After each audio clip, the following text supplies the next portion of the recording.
Y'all turn to Matthew 25. We're going to take our subject right up.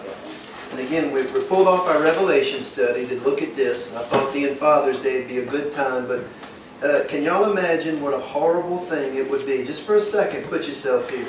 That after everything in this world and all the chances that we've had, we never really honestly examined ourselves or never really took the testimony of the Word or our conscience, and in that day we stand before the Lord and find out we were hypocrites, that we were just putting on a show or acting. That you be of that bunch that says, Lord, Lord. Can you imagine the horror of that? Folks, I mean, that's a terrifying thing, isn't it? Now, before we get started, too, I meant to mention it.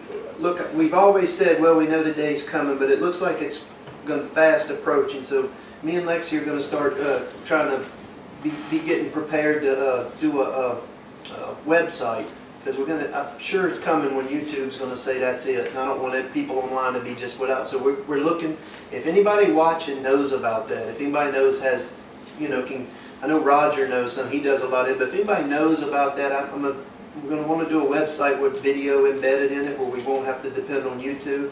Because you know the day's coming when YouTube's going to say that's it with this stuff. Yeah. But if anybody has any experience with that, it can steer me in the right direction. If y'all would, just contact me. I don't want to take up anybody's time, but I don't know nothing about it. So anybody can kind of steer me in the right direction. And we're not ready yet, but we will be soon, and we'll. You don't have plenty of people to be able to do that. Well, I don't know. Steer you in the right direction. It's complicated because we want to be able to embed the video, not like link it from YouTube. Yeah, we don't want to link it. Yeah, but right. Somebody that understands all that. If you're a person that knows about that, let me know. Thank you. Yeah, it's far above my head. All right, anyway, let's pick up in Matthew 25, verse 31. Now, in Matthew 25, the Lord has spoken. He's actually in this third parable here, and each one's talking about the judgment when He comes back. And you remember one of them, He likened it unto virgins, 10 virgins. Now, don't say, well, they're virgins, they're saved. In the analogy, He's saying it's going to be like 10 virgins that are prepared for a wedding. A virgin is like we would say a bridesmaid for a wedding in the context. And they're all going to go out at the time to meet the Lord for the wedding. And you find out some of them had lamps, but they had no oil in their lamps. Now, in the Scripture, what's the oil a type of? The Holy Spirit. In other words, they put on a good show, but they were like Judas. There was no real life. They were not regenerate. So what happens to them in that day? Outer darkness. Well, here we've got the same thing, but I just want you to notice this. Verse 31. When the Son of Man shall come in His glory, and all the holy angels with Him, then shall He sit upon the throne of His glory, and before Him shall be gathered all nations. You know, right then, the people should have understood this is going beyond Jerusalem, isn't it? Yeah. But He's going to gather all nations. He shall separate them one from another, as a shepherd divideth his sheep from the goats. He shall set the sheep on His right hand, but the goats on the left. So many of these different analogies that He uses really are almost foreign to us as far as the details go, because we don't herd animals. But what you find out about a man that deals with sheep is goats get in among them. When John had his sheep out there, he used to tell me he had some goats too. And he said, boy, I'm really learning about what this thing about the sheep and the goats. And I said, well, what do you mean? He said, these goats are just, he said, you wouldn't believe it. He said, you know, certain goats, especially in the Middle East, they look like the sheep. They resemble each other. He said, these goats are constantly causing trouble. He said, they're constantly eating up the food, beating up on the other one. He said, they're always trying to mate with them, and they're just, the poor sheep, here they are right in the flock, and they're causing all this trouble. And that's the same thing we're going to see with the church, isn't it? What did Jesus say? Wheat and tares. It's going to be like this, isn't it? Yeah. But He said He's going to gather them together. Verse 33. He shall set the sheep on His right hand, but the goats on the left. It says, then shall the King say unto them on His right hand, come, ye blessed of my Father, inherit the kingdom prepared for you from the foundation of the world. When was all this decided? Before the foundation of the world. The Father, Son, and Holy Spirit entered into a council, I'll call it, in Ephesians 1. They entered into a covenant with each other and assumed different parts of this covenant before they ever created anything. Man was created in order to glorify God. And typically, we look at Adam and say, well, Adam should have glorified God and failed. And that's true. But did God fail? No. See, God did make man to glorify God, didn't He? But you know, all these that die and go down glorify God, showing forth His wrath and His hatred of sin, don't they? But did God have men set aside that were going to glorify Him in an even more magnificent way for eternity? See, He had a plan, didn't He? Now he's saying here that this kingdom was prepared before the foundation of the world. And it says, verse 35, for or because. So here's his justification for the decision he's made. You want to know how you got on this side? Here's what my criteria was. I was a hungered, you gave me meat. I was thirsty, you gave me drink. He says, I was a stranger, you took me in. Naked, you clothed me. I was sick, you visited me. I was in prison, you came unto me. Then shall the righteous answer. Now, is there any way these can be righteous by their works? No. Their works didn't make them righteous. He's judging them righteous, and their works are the proof of it. It says, then shall the righteous say. By the way, will the righteous be there at the last judgment? Yeah. They're not going to go anywhere. Here they are. Then shall the righteous say, answering him, Lord, when saw we thee, Christ, a hungered, or fed thee, or thirsty, and gave thee drink? Or when saw we thee a stranger, and took thee in, or naked, and clothed thee? When saw we thee sick or in prison, and came unto thee? They're not saying, Lord, when did we ever help anybody? They said, when did we do this for you, Lord? Right? I would say the same thing. Well, when did I do this for the Lord? And he answers, the king shall answer and say unto them, verily I say unto you, insomuch as you've done it unto one of these, the least of my brethren, you have done it unto me. So what did he just say there?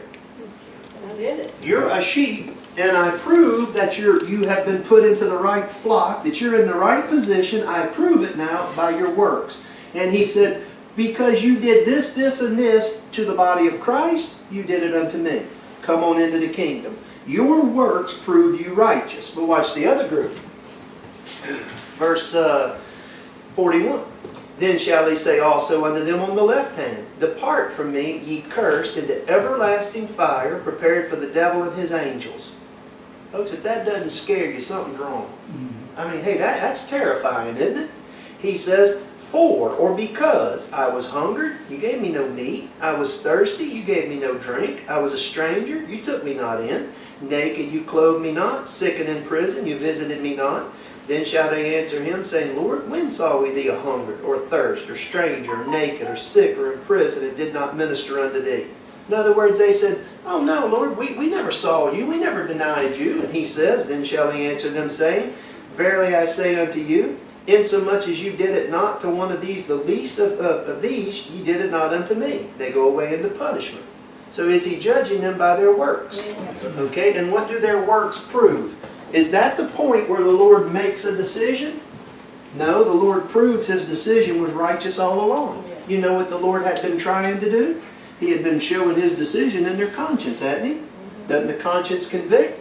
We're told, let's go over to Romans 1. In Romans 1, 2, and part of 3, the Apostle Paul condemns the entire world in Adam. All of us. He condemns the pagans, he condemns the moral Gentiles who think they're better than the pagans, and he condemns the Jews who had the law. He said, all have sinned and come short of the glory of God. There's none good. He condemns everybody. But look what he says to him, verse 19. He says, well, we better read 18 too. For the wrath of God is revealed from heaven against all ungodliness and unrighteousness of men who hold the truth in unrighteousness. So then the truth was known if they held it, wasn't it? But they held it in unrighteousness, because for that which may be known of God is manifest in them, for God hath showed it unto them. Now there's two ways God does this. We read later on, he does it in the conscience, doesn't he? Don't we all know right from wrong, basically? Yes. Folks, every man basically has the Ten Commandments written in his conscience. Now, we can sin away these things so far, and we can, by the sins of our father and his father, and we are raised in ways where they mean nothing to us and all, but in general, don't we all know this? Mm-hmm. You get a little kid does something wrong. Little bitty kid, what do they do while they're doing it? Make sure Looking you're over not their shoulder, sin. aren't they? Yeah. We all know it. He says now another way, verse 20, for or because the invisible things of him from the creation of the world are clearly seen, being understood by the things that are made, even his eternal power and Godhead, so that they are without excuse. Because that when they knew God, they glorified him not as God. Now, if a man can be judged because he didn't glorify the Creator, knowing there's a Creator looking around at creation, how much more so will you and I be held accountable who have his Word? Lord. See there? To whom much is given, much is expected, isn't it? How could one of us in this room ever stand before the Lord and say, but I didn't know? We can't. Folks, we have an incredible burden left on us. And I'm not trying to scare anybody or anything. I'm trying to get all of us to get serious. If nothing else, we all examine ourselves. Can't we at least get better at serving the Lord? I mean, what we're talking about here is we're talking about eternal things, aren't we? What are the things of this world? Temporary. Last night I gave myself another wonderful excuse of just how temporary and useless this world is. I'm not going to say any names, but somebody made me eat crab cakes and shrimp. And it was just, Dina fixed them. We went over to eat with Chris and Dina last night, and they had real crab cakes now, but crab cakes and shrimp. And it was good, and some is good, but you know how we do. At least I had too much. And then she made this blueberry crisp, and I had one bowl was good, and I waited and waited, waiting on somebody to get up and have a second, and Chris did, so I got up and got me a second bowl. But my point is, that which could have been a blessing, and I thank God for it. I thank God for the taste buds to taste it and all. But instead of use it, I abused it. I slept in that chair last night. Thank God for Alka-Seltzer. Yeah, but I want y'all to think about just how satisfying was that meal. For about 30 minutes, it was wonderful. But you know what it was for about 8 hours? Miserable. It wasn't her meal, it was miserable. It was my gluttony. You see what I mean? That's sin, enjoyments of sin for a moment. Y'all flip over to Hebrews 11.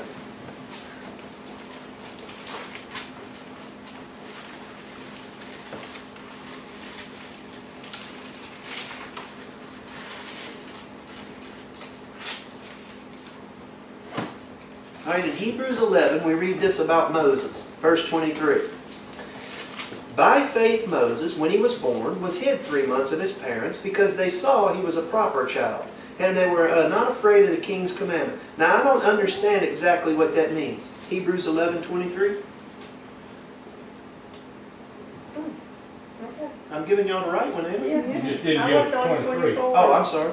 All right, now, something Moses' parents had revealed to them about Moses. Something they knew Moses, I don't understand, but God revealed it to them. Verse 24. By faith Moses, when he was come to years, refused to be called the son of Pharaoh's daughter. Now, what would that include if he would accept that title? Heir. Folks, he'd have been number 2 man in the world at least, wouldn't he? So then could he have ruled over the known world? He could have been the number 2 man in the empire, couldn't he? Yeah. But watch what he did. He refused that, verse 25, choosing rather to suffer affliction with the people of God than to enjoy the pleasures of sin for a season. Did Moses deny himself for eternal rewards? Yeah. What did he deny? Temporary. Yeah. But isn't that hard to convince our flesh? Y'all know we think that this world is everything, don't we? It's amazing that no matter what you have, y'all ever thought about just like possessions? I have this thought sometimes. Now I'm older than Lexi, so no doubt I suspect I'll die before Lexi. And I've had the thought, what in the world is she going to do with my junk? I mean, it's going to be a burden to her. My junk is going to be a burden to her. Seriously. I was just looking the other day. Look at my books. What's she going to do with these books? What's she going to do with tools? You say, well, you love these things. Well, do I? I ought not love them. I ought to use them. I ought not abuse them. How about everything in this world? Folks, God gives us what we have, and we are to be content with what we have and realize it ain't ours. Amen. He's given it to us to use for His glory. So what is it that you have? Whatever it is. It's God's, isn't it? When a man buys a slave, you know what else he gets? Whatever that slave has. He gets everything. Now, if you find that begrudging, have you really considered what your Lord gave? Folks, the Lord gave everything, didn't He? He didn't even have a house to live in. He said, the birds have nests, not me. He had nothing. He had basically a group of women that sustained him and took care of him from the beginning all along, didn't He? Did the Lord give up everything in this temporary life? Yes. What did the Lord gain in glory? All of it. Everything. Y'all think about it. The Lord stepped down from equality with His Father and took a a subordinate position for all eternity, and yet he didn't give up anything. The only one he's subordinate to is the Father, but what did he gain? The glory of a creation. The Lord gave up temporary things for eternal things. And again, when I say things, the main thing that all of us have, our first thought in this country is money, but money ain't the first thing. What's the thing we all have? Time. Don't we? Time. How much time you spend with the Word of God? We abuse it. Yeah, we abuse God's time. Folks, you know, if you got a servant, if he's abusing his time, we know what that is. In the Bible, that's called purloining, isn't it? I'm afraid that as a Christian, what I am many times, anytime I pass a road work crew, I look at them and I think, now that's me in the Christian life. Y'all all passed a road work crew, haven't you? What are they doing? 10 guys watching one guy with a shovel. 10 guys watching one guy work. They're all drawing the pay, they're all reaping the benefits, and what are they doing? Lounging around doing nothing. Folks, we ought not be that way. We ought to look on these things seriously and consider, hey, I've only got so much time, and I don't know how much time it is. If you knew tomorrow was the day you were going to be required to stand before the Lord, how do you think you'd do today? You'd be really. We would, wouldn't we? Yeah. But Satan has got this world, it formed into such an order of things that this world is the most alluring thing, and we look out there in it, we think we're going to find our joys in it, aren't we? Can you? Yep. You find joy for a season, and that's what he means. Moses looked at the things of Egypt, and what did he say about them? He said, well, I can have these, and it's great, or I can have something far better. And he went with the far better. Now that's the things that Christ's faith begins to produce in someone. What made Moses decide this? Read the next verse. Esteeming the reproach of Christ greater riches than the treasures in Egypt, for he had respect unto the recompense of the reward. In other words, Moses knew payday was coming, didn't he? Did Moses care about his earthly payday? No. Now, does that mean you can't have a job and work? No. Folks, Paul said if a man don't work, don't eat. Does that mean you can't retire? No. If you put in a career of working and now you can retire, absolutely. What we're really talking about here is this. Who do we serve? The Lord. What's the most important thing? Our service to the Lord. Whatever the Lord has blessed us with, whatever possessions, whatever talents, whatever time, whatever it is we've got, seek first the kingdom of God and His glory, and the Lord will add everything else. That is not a recipe on how to get rich. Not, well, as long as I pray and read the Bible a little bit, God will take care of this. He's not a good luck charm. What it is this. If my ambition is to serve Christ and Him, no matter what He gives me, I'm going to be happy with it, ain't I? And then in that happiness, what do I find? Riches. He said, no man has given up anything that he won't be rewarded 100 times in this life and in the one to come. It's not that I've got to suffer like a dog soldier here to get anything over here. I've told y'all before, the Lord has taken better care of me than I ever took care of myself. I was in business and thought that was the greatest thing in the world. Had plenty of money. I'd never been more miserable in my life. I thank God that the whole thing just imploded and it all fell apart. I'm sorry for all the people that lost their houses and all that and the banks and all that, but I sure ain't sorry it happened to me. It was the best thing that happened. Well, it shows you something, doesn't it? Whatever we have, it belongs to the Lord. And our faith ought to get us to begin to see that. And if my faith doesn't cause me to begin to see that and to be thankful to the Lord, thankful for the things we have. Just thankful for the things we do. Thankful for the things we don't have. I told y'all, thankful for, you go to eat something, I'm thankful for the taste buds that allow me to taste this. Hey, have y'all ever thought, who but the Lord could make honey? Really, bees make honey, and it's unbelievable, isn't it? Who but the Lord could take a grape and make something that tastes so good? Or a piece of meat? The Lord did all these things for our blessing. They were for Adam's enjoyment, weren't they? And what did Adam and Eve do with them? They abused them and turned them into the main thing. That's the thing we don't need to do. All right, now let's go over to go to Matthew 16.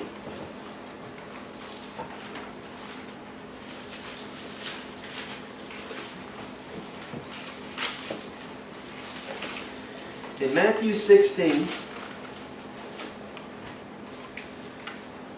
the Lord says in verse 24.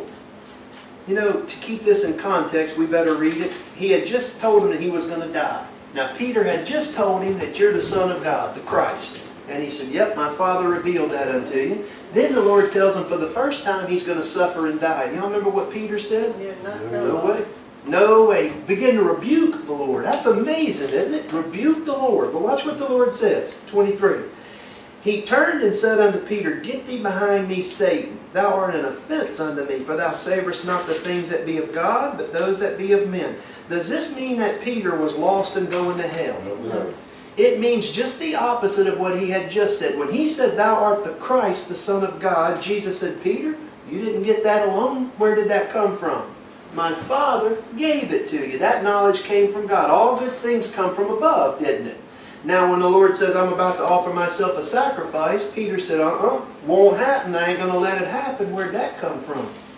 Pride, the flesh, the devil. So he said, now you're speaking from below. Now what was Peter's problem here in this moment? Money and riches? Nope. He done left his fishing business behind. What was Peter's problem right He here? didn't want him to leave. Well, he didn't want him to leave, but really what was Peter's problem? The other 12 did say he beat him to it, didn't he? Peter was always going to be the first one to speak. Hey, let's do it. There you go. Somebody comes in and says, I'm here to, Al's had it. I'm going to kill Al, and I jump up and say, oh, you ain't nobody going to touch Al. Yeah. See, not while I'm around. Yeah. This is I Peter's got it. problem, is pride, isn't it? So watch what the Lord tells him. Verse 24.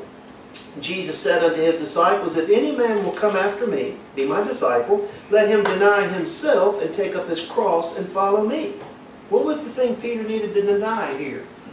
His own pride, his own desire to look like the big man, his own desire to stand up for what he thought was right. If the Lord said he was going to die, Peter should have said, well, I don't understand it, Lord, but whatever you say.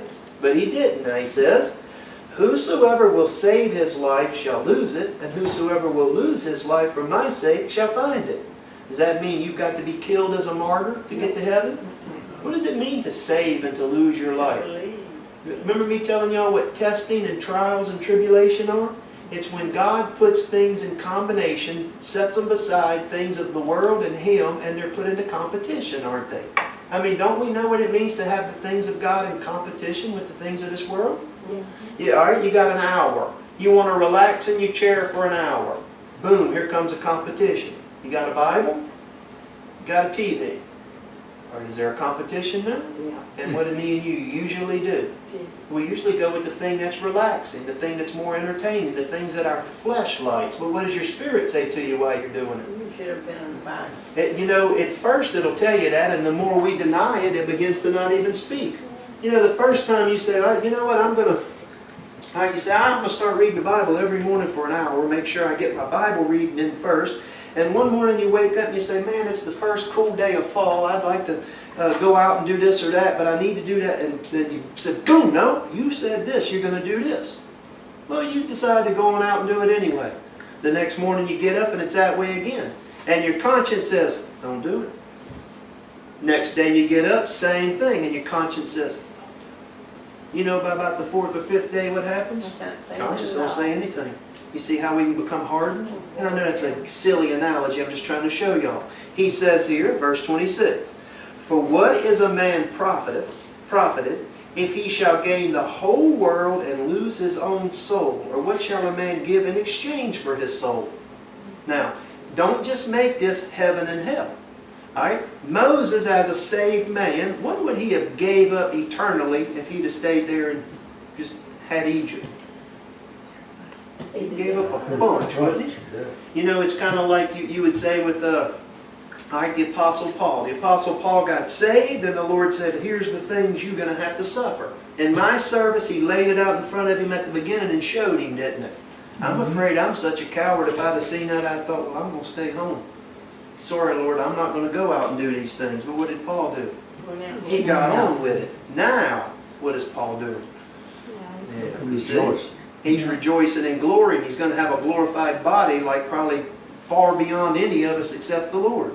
In other words, if we can just see these things as temporary and set our eyes on that which is eternal. I mean, we all know about suffering for a little time to gain something, don't we? We can do that, can't we? Now he says next, For the Son of Man shall come in the glory of His Father with His angels, and then shall He reward every man according to his works.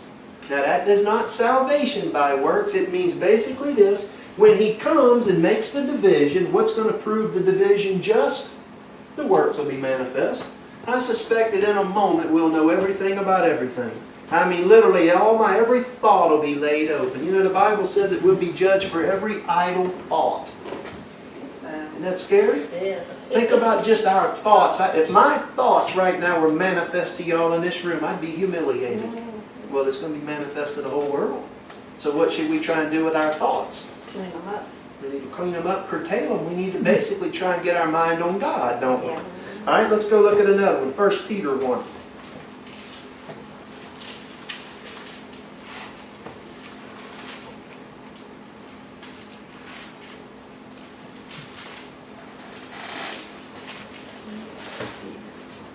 Y'all know the closest relationship that we have for us with Christ, for a saved person with Christ, the closest thing we have in this world is husband and wife. And don't y'all know, as husband and wife, you begin to read each other's minds, don't you? Yeah. I mean, literally, you know. It is. But you know, you also know how your thoughts are going to be looked on. You know how your thoughts are going to affect. Hey, me and Lex will be doing something, sometimes she'll look at me, she'll just go, oh. I ain't said a word. You see what I mean? In other words, I know what you're thinking, or I know what you're about to say, or something like that. Well, folks, do we really believe that God is omnipotent, all-powerful? Yeah. Then is He there for us to draw on His power? Yeah. Yes. Is He omniscient? Yeah. Then does He know our every thought? Yeah. We need to rein in our thoughts, don't we? We need to really walk and show forth what it is we profess we believe. In 1 Peter, Peter says this, verse 17, or verse 16. Because it is written, be ye holy, for I am holy.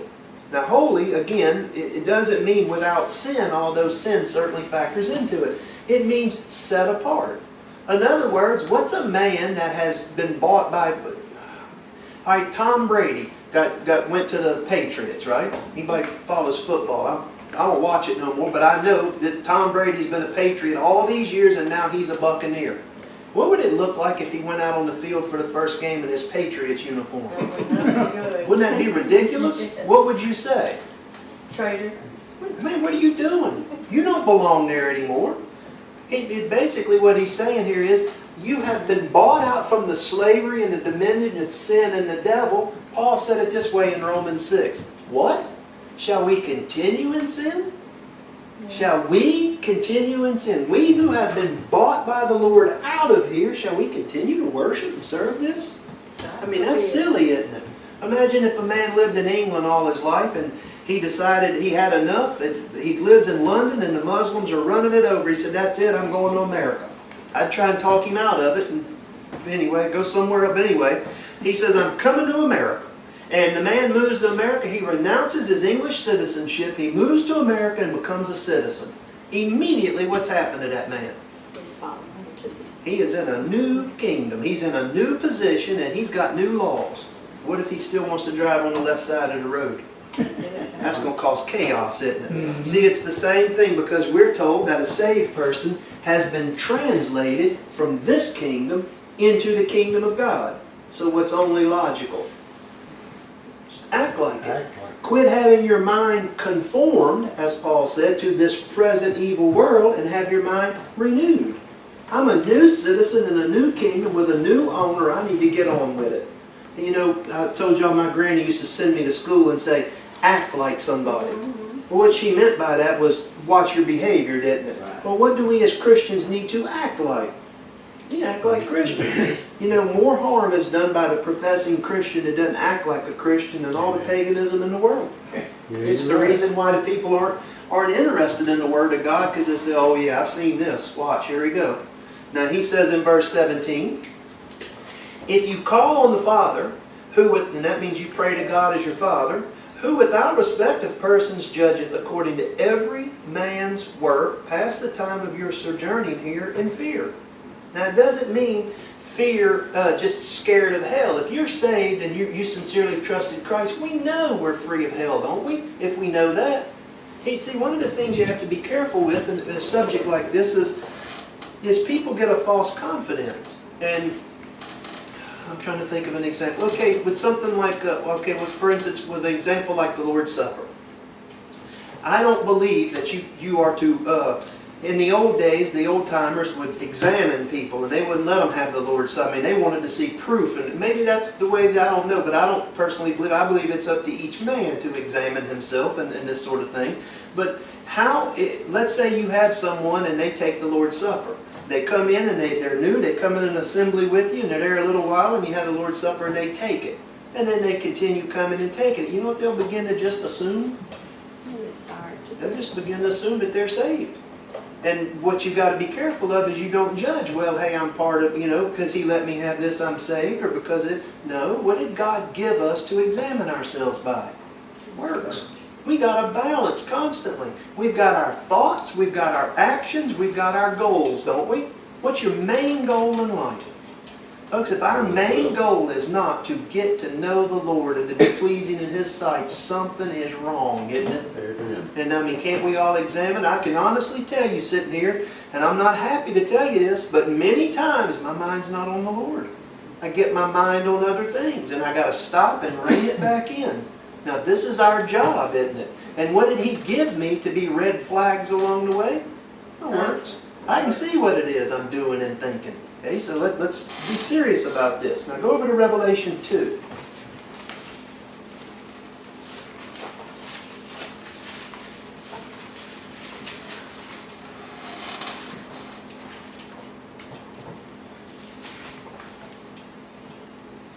I had someone commented to me a while back, and at first you think, what? But then you think, I thought, well, you know what, that's a good thing. He said, I used to enjoy watching you, but lately all you want to talk about is how we need to live. Think about that. Really think about it. There was a time in my life when I would have said, amen, who wants to hear that? I'm not telling anybody how to live, folks. I'm telling y'all that I love y'all and I care about you, and I want to see everybody get as much of full reward as you can. And we've got a short time to make hay, don't we? Amen. We work while the sun shines. The day's coming when there won't be no work to be done. You want to see us when we're there. I do. I want to see you there. Again, I'm going to refer to Ralph. Y'all look at Ralph. Ralph lived 70 years as a saved man. He's a modern day Methuselah, isn't he? 70 years saved. He almost made 99. 70 years saved. You know what? You couldn't be around Ralph 5 minutes without hearing trust the Lord. If you went in his house, on 4 different walls, you had trust the Lord with all thine heart. Lean not to thine own understanding, in all thy ways acknowledge Him, and He shall direct thy paths. Now, was that just a byword to Ralph for his favorite verse? No. Folks, the man lived according to it. You watch him. I once heard somebody start making negative comments about another brother or sister in Christ who got some strange beliefs, but either way, they profess to believe on the Lord, and I pray they do. And when they started making those comments, Ralph turned like this and just looked away from them like that and looked at me and said, that's my friend in Christ. Now, you know what he was saying? I don't want to hear that. I don't want to hear this. And sooner or later, anyway, Ralph tried to take everything. I've told y'all before, no matter what the man did, he was successful at it, wasn't he? Now, what do you think what talent do you think God gave Ralph? It wasn't preaching. It wasn't teaching. Folks, it wasn't healing, some spiritual healing. What was Ralph's talent? An example. Folks, Ralph was a great example. But I'll tell you what his talent was. The man knew how to make money. Absolutely. I mean, Ralph made money, didn't he? In a pawn shop. Everything he did. Yeah. Folks, this man taught himself to fly. Sure did. I mean, y'all consider that for a minute.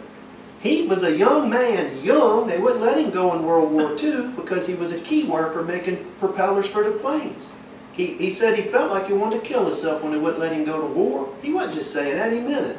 But then he sees an airplane behind a barn driving back and forth and thought, you know what, I'd like to have an airplane. Stopped and asked the man, what's that plane? He said, oh, it's been tore up for years. He buys the plane. Ralph was a machinist. He asked him if he could use some equipment after hours. They said, yeah. He pulled the heads off of it, machined it, got it fixed, and that wasn't the end of it. He got it out in the field and said he'd just go a little bit with it and taught himself to fly. Seriously, y'all think about that. I mean, this is an incredible man. What I'm trying to show y'all is this man He had something that the Lord gave him. He had a sense of entrepreneurship and a sense of just no limits. He didn't think like other people. Sully, wouldn't you say that was true? 100%. Ralph did not think like we have been trained to think. There wasn't any limits in his mind, but you know what was first with everything? I've told y'all the story about where he's just amazing. And why? He trusted the Lord. Trust in the Lord. He trusts the Lord. And he would be like, well, if it's God's will, did I get, if I'd like to fly, I mean, God will take care of me. I mean, if it's not God's will, I'll get scared. He'll let me know. In other words, Ralph just trusted the Lord in everything that he did. He had the most pleasure in his life on Bible study night. Everybody would tell you, he loved it. Sandy said he looked so forward to this. I hated when we had to, but he got to where he just couldn't do it anymore. The happiest I ever saw Ralph, Lexi knows, is when it got so full in there wasn't room. Yeah. And he would sit back and smile, and he'd look around and he'd say, oh, praise the Lord, we're going to knock out a wall. Remember, Lexi? Yeah. And he wasn't joking. He said, now, we'll knock out a wall if we need to. If it had come to that, what Ralph would have done? They'd Knock knock out out a a wall. My point is just the man put God first in his life. He knew what God had given him the ability to do, and he used it. Folks, Ralph supported the preaching of the gospel for years. I mean, years and years. And that was what Ralph had he could do. He told me early on, he said, I knew I couldn't teach. He said, he said, but I knew what I could do and I did it. Well, what is it that God has given you? I don't know what it is. You do. I don't. I know in my case what God has called me to do. And I'm trying to do that. I'm failing at it, but I'm trying to. But look at your life and say, what is it that the Lord has blessed me with? And how can I use it to His glory? Whatever it is. If God's given you time, if God's given you, now that you've got spare time, if God's given you, ability to, if you got to work in a factory and you're around a lot of people, don't say, oh, well, here we go again. Say, look at all these people I get to talk to. I mean, folks, we belong to the Lord. The next verse, Peter tells us why we need to be holy. Look at verse, I should have read it. I didn't go further, but let me quote it for you. When Peter said that we need to be holy, because we're going to be judged according to our works, you know what he said next? For we're not redeemed with gold and silver. He said we've been redeemed by the precious blood of Christ. So what was the logic behind Peter's call to walk holy? You've been bought and paid for.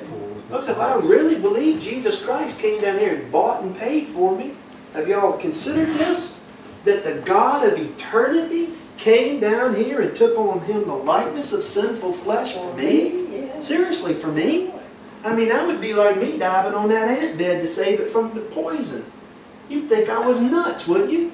You'd say, why will you do that? It's just ants. Folks, a sinner's worse than an ant. An ant won't sin against God. In fact, animals, are glory to God, aren't they? Did the God of eternity send His Son, God co-equal with the Father, down here and dwell among sinful flesh and go here and die on a cross? Y'all know He could have died a glorious death. Instead, what did He die? A criminal's death. For who? Me. I'm a criminal. Now, when I consider that, I look over here and say, now what could He ask me to do that would be too much? What could He require me to do that would be unreasonable? There is nothing unlogical about serving the Lord, is there?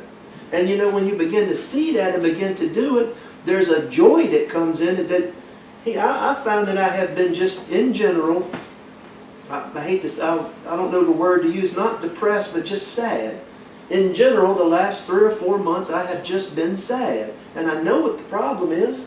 The problem is I don't feel like I can do the thing I'm supposed to be doing. I've got all these people I love in these nursing homes and I can't see them. And I'm thinking about them over there starving to death. I make DVDs and CDs and bring to them, and I try and stay in touch with the people, but it ain't the same. It's not the same. See, the point being is when we know we have been called to do something and we don't do it, what begins to happen?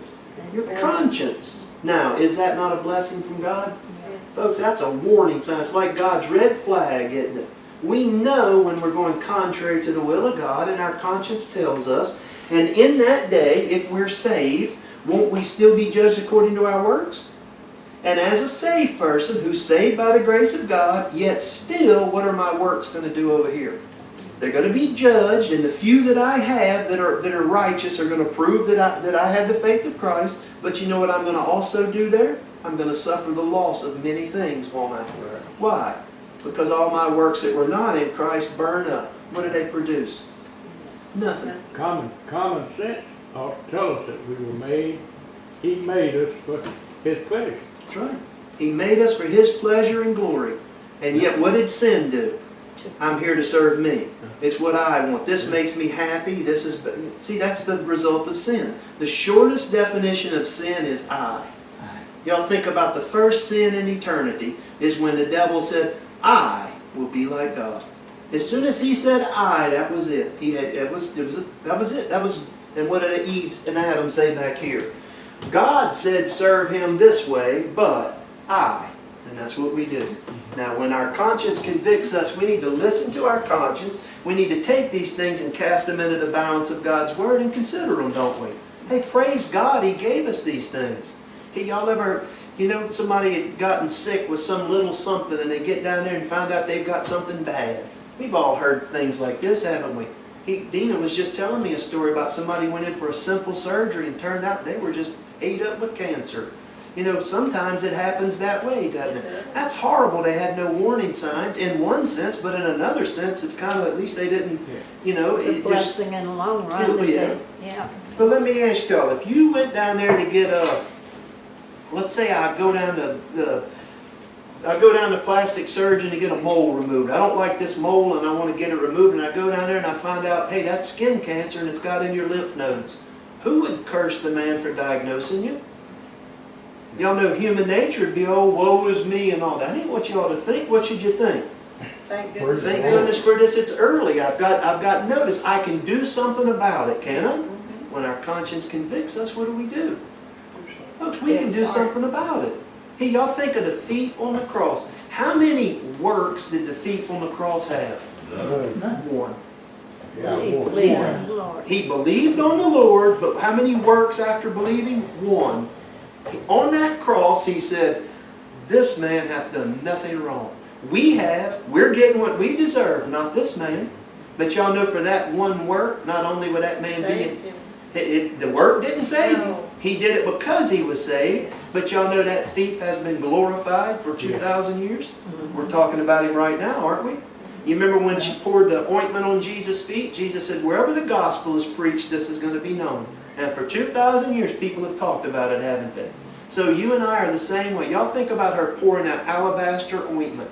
Y'all know it was like the little old lady that walked in when they were all giving their tithes, seeing who had the most and all. She pitched a widow's mite in there. She gave a half a penny in our terms. And Jesus said that was wonderful. I'm not talking about giving money. I'm just showing you what she did. He said they all have an abundance and they gave some. Kept the best for themselves and gave some. That woman gave all she had. Now in giving all she had, what did she show? She was not only serious about serving the Lord, but she trusted Him to take care of her. Where was the next bite going to come from? From the Lord. They took care of her, didn't they? It was His. It was His. See, folks, that was Ralph's attitude. That was the key to Ralph's life. I never saw Ralph in a bad mood. I really never saw him in one. You say, well, he was putting on a show. You don't know Ralph. Folks, Ralph would tell you just what he thought any time. He didn't pull any punches. I can't tell you all that. Later I'll tell you all that story. But what the key to Ralph was that Ralph wasn't a happy man. Happy comes and goes. We got this one in here that's happy one second and pouting the next, right? Ralph wasn't happy. Ralph had joy. Now, joy can't be shook. Even the last time I got to see him, he didn't wake up. I just read Psalms with him and some of his favorite verses and whatnot. But the girl that was there, I was talking with her. And it was a chance to talk to the Lord, in front of her. But she said that he had only woke up once recently. And when he woke up, he didn't say, oh, woe is me, I'm in pain, anything like that. You know what he said? She said Ralph smiled at her and said, hey, how are you today? Think about that. Folks, this man had joy. Y'all see the difference? Joy. Who knows, in Ralph's case, who knows how many, folks, it would run in, I suspect, the hundreds of thousands of dollars he spent to keep it. He put the gospel on the TV. He put what he thought was the best thing he could on the TV. Now it ain't cheap. For over 30 years. That's in addition to all the other stuff he did. How many hundreds of thousands of dollars he put forth doing that? Was he bitter over it? How about the people that spend their lives, you know, Charles Spurgeon died. He didn't have money. The money he did have, he basically got from selling his books and people badmouthing, and he used that to open orphanages. See, people don't know what they're talking about. But when he died, something wonderful was said about him. You know what his wife said? The first thought that came to her mind as she was looking at him there as he passed away? She said, I don't see how this man could have spent 1 second more in God's service. Man, is that not an incredible thing to have said? She said literally her first thought, she looked back over the years of their marriage and she thought, where could he have squeezed in another second? Man, what a testimony. That man is, in other words, he put God first, didn't he? We've got a real good friend. He's a young guy, and I believe the Lord's called him to preach. And he started some, and he's got the Lord has connected him with a girl, and she's a young girl, godly, and I suspect they'll be getting married anytime. Keep expecting to get a phone call, and you know who I mean. Mm-hmm. But she contacted Lexi recently about advice. You know, is there advice, things I need to know? You know, I want to help him and be a support. I don't want to be taken from him or anything. And Lexi gave her a few answers and thought about it. But you know one of the things she said? She said, well, kind of the first thing you're going to have to realize is that your life doesn't come first. What you want doesn't come first. You're going to have to put some of these things second. There's going to be some times when you're going to want to do this or want to say this or want to have this, and it just ain't going to happen that way. Wow. I thank the Lord for the wife that I've got. It's been one of the greatest blessings in my life. But you know, folks, there'll be times when I look at Lexi and I'll say, Lexi, we need to give our money to so-and-so. And she has never once said to me, wait a minute, what about this or what about that? Or I was wanting to get this. You know what she says every time? Okay. Yes. Okay. Seriously, I don't mean, hey, we need to give $5. We need to take what we have and give it to so-and-so needs it. And she said, okay. And it's like it never happened and we just keep going. Now, there's more than just being subservient there. There's a trusting the Lord, isn't there? You see the two go together? Now, faith without works is dead. You know, someone once said that the problem with our faith is we never put it to the test. Tim sent me something, and I wish I would have wrote it down. What builds faith? Testing it. Putting it through the fire. Seriously, putting it through the fire. So what happens every time the fire comes near? We run. We don't want to test our faith, do we? Well, what happens if you never test it? You never see the result. Me and Lexi have had so many times when a situation like that comes up. I used to look at it one way. Now I look at it like, y'all gonna think I'm crazy, but I'm excited about it. Folks, it's proof that God is working in your life, isn't it? And then he turns around. There's never been a case which in that week something happens where we're okay, it doesn't, Lexi. And what I want to show y'all is this. God is in control. Folks, God is doing this. This is not something me and you are doing. If I'm saved, when did God choose me? Before the foundation of the world. David said over here, he said, okay, I've been a young man and now I'm an old man, and I'll tell you something I've never seen. I have never seen the righteous starving to death. I've never seen them begging for bread. What did he mean? He said the Lord takes care of them. And look, we just make these things physical. What about time? Charles Spurgeon wrote when he was thinking about opening that orphanage, he said, I just don't have the time. He saw the need. The kids were everywhere. But folks, this man was slap busy. He said, I didn't see where I had any time. And yet the Lord kept on him and he opened the orphanage. And guess what he found out? He had time. He had time. Do y'all know how that man had time? He found out that if he slept 2 hours less than he normally did, that he could get to. And you'd say, oh, wait a minute, I can't do that. Why not? That man did. You say, yeah, but you'll get in horrible health. You don't think God can take care of you? I mean, think about it. You know what he found out? He found out that he could give up 2 hours sleep if he took a 20-minute power nap. That's the first person I ever heard talk about a restoring nap. 20 minutes. If you really know how to nap, you can. Can anybody in here know? Yes. 2 minutes, dude. But I just want to show y'all that if you think God has given it for you to do, do it. Step out by faith and do it. Serve the Lord. What you wind up with is you wind up with a seal or an earnest of the Spirit. And this is why we have verses. Let me show y'all before we run out of time. Y'all flip over real quick to 1 John.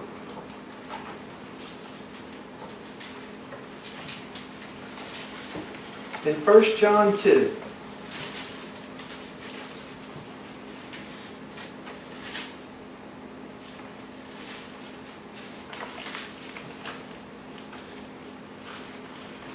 1 John 2, we've got some things here. He says, verse 3 and 4, hereby we do know that we know him if we keep his commandments.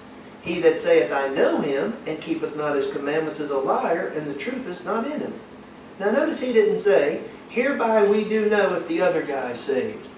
What was the proof that John, that he was saved? He wanted to keep God's commandments. Is that just his 10? No. Whatever God had for him to do, what did this man want to do? He wanted to do it. Now what did he know about himself? That ain't normal. See, John had the proofs of God working in his life because he could see it, couldn't he? Y'all know this is called the fruit of the Spirit. And if you never put your faith to the test, guess what? You don't know. You fruit so small and little you don't know. But if you begin to work and to act on the things that God's given you to do, just trust the Lord and put it into His hands, pray about it, and when you're certain of the thing to do it and watch. You know, if it's not God's will, you're going to find out right away, won't you? I've started several classes at different nursing homes, and I found out right away I don't belong here. I just don't belong here. I had one of them, a Jewish lady, fought me tooth and nail. You know, that ought to have been my first indication I didn't belong there. But I fought back to get in there, and when I got there, it was a total disaster. And I thought, you know what, you stupid. If you'd have just looked in the beginning, the Lord was showing you. So then you and I have all these things, and God says this over and over. Look in chapter 3. Chapter 3, verse 22. He said, or let's read 21. Beloved, if our heart condemn us not, then have we confidence toward God. In verse 20, he said, if our heart condemn us, does God use our heart? You know when your heart condemns you over something, you know that we know it, don't we? Verse 22, whatsoever we ask, we receive of Him, because we keep His commandments and do those things that are pleasing in His sight. This is His commandment, that we should believe on the name of His Son Jesus Christ and love one another as He gave us commandment. Did John have actual proof that he was saved? Yes. What was his proof? His works. Jesus said, you'll know a tree by its fruit. And what did He say the fruit was? The works. If you say you have faith, what is faith listed as? It's listed as a fruit of the Spirit, isn't it? Yes. But in that fruit, is faith alone? There's 8 other things that go along with it. Well, if I believe I've got faith, what else is going to be there? Those other things. And the first one of them is love. That's right. Love, first one. You know, our conscience will convict us about this, won't it? You say, well, it ain't possible to love other people. Well, then it ain't possible. If you don't think it's possible, it won't be possible. You say, well, I sure can't love the lost world. Well, I don't love the things they do. But if I look at them and I say, you know what, that person's doing the same things I used to do, then it's a lot easier to overlook it, isn't it? But in the case of John, John had spent a life serving the Lord, and was there any doubt that John was a child of God? No. Now what did John have? He had the earnest of the Spirit. How? The fruit of the Spirit. That's why God judges our works over here to justify His judgment of us here. Look at your works. Weigh yourself in the same balance that God gave. Look, folks, if your works, let me end by saying this. What right do you have to call yourself a child of God? We say God is our Father. Good. Well, what right do you have? You know, I could call anybody my father. Hey, I'd like to call, what's the Amazon guy? What's his name? Jeff Bezos. Bezos. I'd like to say, well, that's my father. You know, where's my payment at? You have that all the time, don't you? Anybody can call someone their father, but what is your justification? Examine yourselves whether you be in the faith. Okay? All right, do you have any questions about that? All right, well, let's go to the Lord in prayer to Him. Father, thank You for Your Word. Thank You for the Spirit that guides us through it. Lord, we thank You for the evidences You've given us. We ask You to give us more, Lord. Turn our hearts completely towards You, that we might serve You, that we might be pleasing in Your sight. Let us recognize the temporary condition we're currently in, Lord. Let us not look on this world as where our rewards are or where anything positive is. Let us look on it only as a time to work for You and to labor in Your field. We know that a day is coming, and coming quickly, when we'll look right into the eyes of Christ Jesus our Lord. We ask all these things in His name and for His sake. Amen. Amen.